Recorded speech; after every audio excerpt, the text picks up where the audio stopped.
5 young men went to watch a basketball game.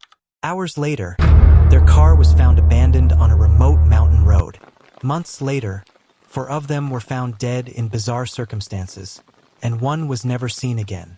This is one of America's strangest cold cases, the Yuba County 5. The 5 men were Bill Sterling, Jack Madruga, Ted Weiher, Jack Hewitt, and Gary Mathias. They were all in their 20s or early 30s, and though each of them lived with either mild intellectual disabilities or psychiatric conditions, they led relatively normal lives. Their families described them as inseparable, often calling them the boys because of how they stuck together. On the evening of February 24, 1978, they left their homes in Marysville, California, to drive to Chico State University and watch a basketball game. The group was excited because the next day, they had their own Special Olympics basketball tournament scheduled. They never came home. When the men didn't return, their families alerted the police. Days later, investigators discovered their car abandoned in the Plumas National Forest, about 70 miles from Chico.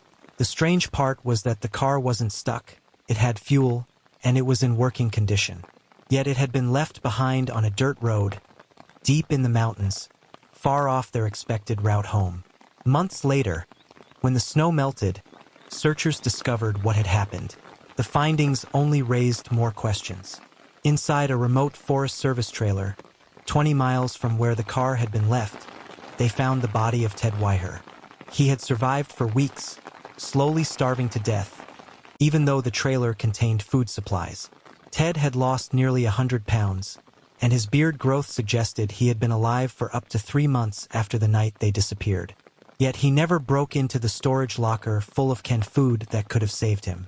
Nearby, the bodies of Bill Sterling, Jack Madruga, and Jack Hewitt were discovered in the woods, apparently having frozen to death. The 5th man, Gary Mathias, was never found. Why did they abandon a working car? Why did they march deep into the mountains? Why didn't Ted open the food, even as he starved to death? And what happened to Gary Mathias? Some believe the men were simply lost and confused, but all 5 at once? Others suspect they may have been forced up the mountain by someone else. Witnesses later claimed to have seen the men in different places that night, but none of those sightings were ever confirmed. Decades later, the disappearance of the Yuba County 5 remains one of the most disturbing mysteries in American history. What should have been a simple night out to enjoy a basketball game ended in confusion, starvation, and death. And one of the men was never seen again. What do you think happened to the Yuba County 5? Was it an accident, a crime, or something more sinister? Share your thoughts in the comments below, and don't forget to subscribe for more unsolved crime stories.